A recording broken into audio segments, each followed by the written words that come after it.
In this podcast episode, Mel Robbins welcomes Kier Gaines, an extraordinary therapist and best-selling author, to discuss how to feel less overwhelmed and stressed while navigating today's chaotic world.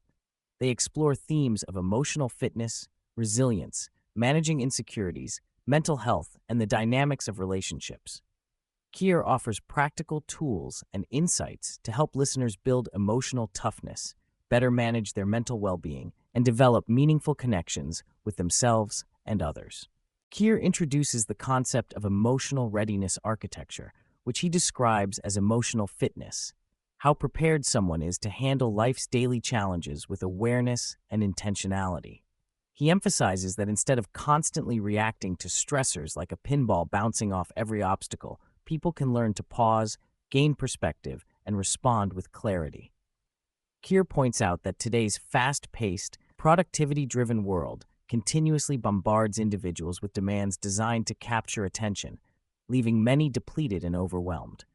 By cultivating emotional fitness through pausing and self-awareness, one can create space to regain control and move forward with purpose. The discussion addresses why it feels so difficult to simply exist peacefully nowadays. Kier explains that society and its systems are built primarily to extract productivity and attention, often at the expense of individual peace and happiness. Constant exposure to social media, marketing, and often fear-driven news cycles amplifies feelings of inadequacy, scarcity, and anxiety. These external pressures create an environment hostile to wellness, and many people lack counter-strategies to protect their mental and emotional health. Therapy and emotional fitness become essential tools for surviving and thriving amid these systemic challenges. Kier reframes resilience as a vital, active skill rather than a passive trait. Using the metaphor of a football running back who keeps chopping his feet despite heavy tackles, he highlights resilience as the ability to keep moving forward even when life smacks you down. Importantly, resilience requires self-honesty about one's strengths and weaknesses. Embracing weaknesses, asking for help, and refusing to sink into self-deprecation build true emotional toughness. This mindset allows people to endure setbacks without letting them define or exhaust them. A significant part of the conversation revolves around insecurities and the uncomfortable truths people often avoid facing. Kier explains that insecurities frequently stem from unrealistic perfectionism or recent failures and losses. Rather than avoiding these feelings, addressing them head-on is the only way to build security and faith in oneself. He recommends using "I'm" statements as tools to identify internal narratives fueling insecurities, helping to locate where one's roof is leaking. By acknowledging what we truly believe or feel about ourselves, we gain insight and begin healing. Kier dedicates a thoughtful segment speaking directly to men, discussing societal conditioning that separates boys and men from their emotions throughout their development. He rejects the idea that anger is merely a secondary emotion, proposing instead that anger is often the primary, initial emotional response that masks deeper feelings like disappointment or hopelessness. The common cultural mandate for men to mask vulnerability with anger or toughness often damages their relationships and inner well-being. Kier encourages men to move beyond performing masculinity and instead bravely inhabit true emotional presence, which he calls becoming a comprehensive man. Kier offers actionable advice for men and those who want to support them. He suggests reconnecting with friends through simple phone calls or social outings like breakfast, which lowers social barriers and invites genuine interaction.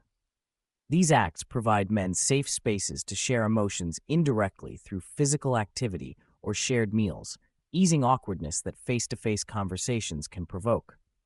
He also warns women against overfunctioning in relationships, which can lead to imbalance and burnout.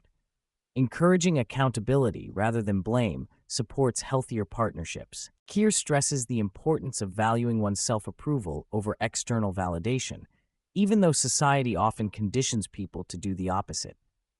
He highlights spending undistracted time alone as crucial for cultivating self-awareness and learning to believe in oneself. Living authentically means practicing being the person you claim to be, acting kindly, helping others, fulfilling promises to yourself. These concrete behaviors reinforce self-trust and integrity. Removing distractions like phones creates space to hear one's own thoughts and update self-perceptions from outdated versions. Kier and Mel discuss the journey from dissatisfaction with a past self toward embracing authentic growth. They explore the notion of the actual self versus the ideal self, encouraging listeners to accept their current reality instead of chasing an unattainable perfection.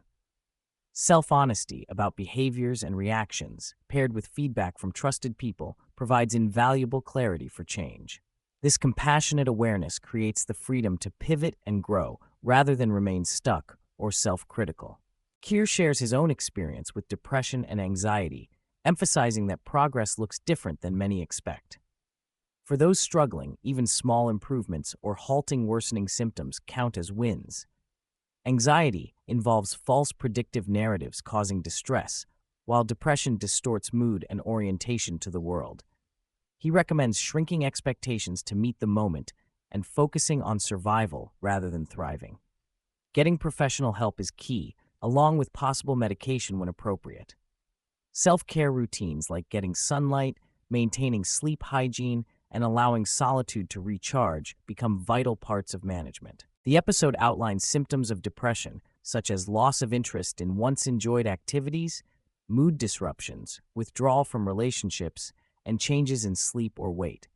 Kier advises that if someone's mood has been compromised for 2 weeks or more, and they feel stuck despite efforts to improve, it is essential to reach out for professional diagnosis and treatment. He reassures listeners that struggling with mental health is not a failure of character, but often a biological and circumstantial reality requiring support.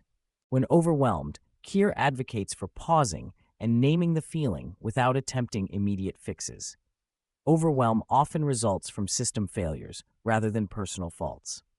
Slowing down enough to catch your breath is the critical first step, just as a football player cannot be stopped instantly but slowed to catch up. Breaking down overwhelming stressors into manageable parts helps regain clarity and control. It's okay not to fix everything at once or have all the answers in moments of crisis. Kier closes by urging listeners to ask themselves hard, uncomfortable questions about their lives and willingness to endure the price of staying in comfort versus embracing transformation. Change doesn't wait for convenience or readiness. It begins now when you decide to start moving forward with purpose. Mel echoes the message, reminding listeners they are the drivers of their lives, capable of building emotional fitness and creating a better future through awareness and action.